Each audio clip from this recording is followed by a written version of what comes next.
Hey guys, it's Godbars here, the self-proclaimed hip-hop historian, and this is the 290th episode of my series, where I grab a vinyl from my collection, talk about why I love it, what influence it has, and what its place is in the grand scheme of hip-hop. So, as I had briefly mentioned at the end of my previous upload, I had kind of assumed Westside Gunn was an artist I'd already covered multiple times on the page, but at the time of this video, I've only discussed his solo work once before, in the very early days of this page, when I reviewed his magnum opus in my eyes, 2018's Supreme Blind Tell, also known as Chris Benoit under an alternate cover, which is the version I discussed, and I'll leave a link to that review down below in the description, but the only differences are in album art, the songs are exactly the same.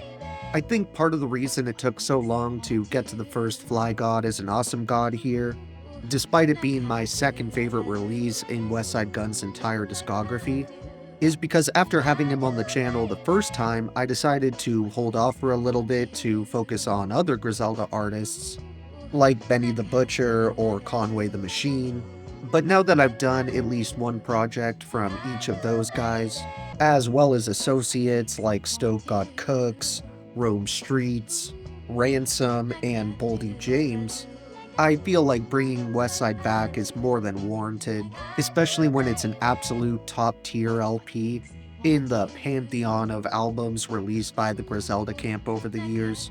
While I was already steadily becoming a fan prior to today's pick, Flygod is an Awesome God was the first project this dude put out that I was right on the pulse for, and remember listening to and loving right from the night it dropped. The experience here may share some of the common traits you'll find on other Westside Gunn projects, like the sequel Flygod is an Awesome God 2, Pray for Paris, or really anything in the Hitler Wears Hermes series. But despite not being especially grand or densely packed with content like some of his other work, there's just something about this album's dark, spacey mood and atmosphere that's almost intoxicating, along with a group of songs that sound tailor-made for this record, and all build to this distinct aesthetic that, for me at least, makes the original Flygod is an Awesome God one of the most distinguishable releases from Wes's massive output. Somehow all of the beats here feel as if they belong in the same batch despite ranging in style, influence, and even sound, with everything from slower, more downtrodden instrumentals that utilize somber and emotional sample material, to tracks with grimy, twisted loops that lay the foundation for the classic Griselda formula to take place, which of course means braggadocious yet lyrical, dope boy street raps, almost like a mix between Clips and Ray and Ghost, just with a bit of a modern edge. In fact, Raekwon the Chef actually delivers the spoken word intro that opens this project up, and it was a similar case with the debut LP that Griselda released as a group, What Would Sheen Gun Do, which I actually reviewed a bit earlier in this set. And I think it's so dope how virtually all the legendary MCs who inspired these guys have worked with either Wes, Conway, Benny, or some combination of the three, basically giving them their stamp of approval and passing the torch for the next era of East Coast boom bap. With a personal favorite that has this many gems, it was a struggle to choose which verse to read from, but ultimately I decided to go with the first actual song on the album, Sensational Sherry, which comes in right after the aforementioned Raekwon intro, and has this absolutely sinister, menacing beat that sounds like the backdrop for someone creeping through the shadows mysteriously, as I do when I'm following women down the street. Westside Gunn's cousin, Benny the Butcher, makes one of his many killer guest appearances on this track, and I wouldn't hesitate to call Benny one of the single most consistent and reliable feature artists in modern hip-hop, especially during this mid to late 2010s era of his career. But as stellar as his verse is, that isn't the one I'm going to be sharing with you guys, so you'll have to go check out his section for yourself, which honestly I would highly recommend doing with both of his guest spots on Flygod is an Awesome God, as in my opinion they very well may be the best on the entire thing. But back to the verse I actually am going to pull for this one. It's a great introduction for what lies ahead, with Westside Gunn giving us some vivid and gritty imagery, rapping, "Ayo, you fuck rappers fear me, bitches love me, Cancun check the chin, neck looked husky, Fiend hit the pipe one time, did the Dougie." Ayo, the fiend hit the pipe one time, did the Dougie.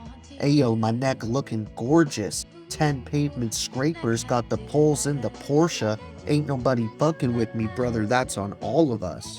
Where you from? Have my little homie shoot your borner up. Drug dealing was necessary. 38 with the potato season with Peri Peri. My Mac, that sensational sherry. My Mac, that sensational sherry. My Bay P brew 1000%. Dimes locked like M&Ms. We had housin' on lit. Everybody rockin' Fenty now. Shit looking brazy.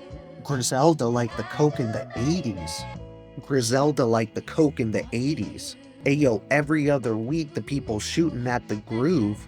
I had to duck a couple times, I'm dripping in my jewels. Bullets hit this bitch, she started bleeding on my loops. Bitches say he rich as fuck, prettier and bull. Metal Gear Stone Island, Cherry 63, I bought that shit with no mileage. Cherry 63, I bought that shit with no mileage. Ayo, dope man this homie, dope man that homie, 32 shot Mac homie, sick pack homie, 1000 pack flip homie, skeleton wrist homie, lil homie asked me how it feel to be rich homie. I do this shit in real life. I detailed earlier how Benny the Butcher's one of the MCs to show up as a featured artist here, and of course the trifecta wouldn't be complete if we didn't get a couple verses from Wes's brother, Conway the Machine, as well. But outside of them, we get a few other guest appearances in the form of Keisha Plum, Hologram, Mayhem Loren, Tiana Denise, and Sauce Waka. The immersive production on here was also a group effort, which included many familiar faces in the Griselda canon, like Derringer, The Alchemist, Motif alumni, J.R. Swifts, Denny LaFleur, Sadu Gold, Al Divino, DJ Muggs, Evidence, and Madlib. This LP has been genuinely one of the toughest cases in recent memory when it comes to picking my top 3 tracks, but after much deliberation and soul searching, I finally decided to go with Luncheon, 1000 Shot Mac, and Amherst Station 3. However, that still leaves me with plenty of honorable mentions to recommend, including Sensational Sherry, Batista, Birkin, Pete's Sake, Ferragamo Funeral, Gunlib, and Lakers vs. Rockets. Thank you for watching my 290th video. Next up, we have a true staple of modern West Coast hip-hop who I'm happy to finally get on the page. So keep an eye out for that one, and if you enjoyed, be sure to like, subscribe, and let me know what moments stuck with you the most off this personal favorite LP of mine. Don't forget to have a great day, and I'll see you next time, okay? Alright.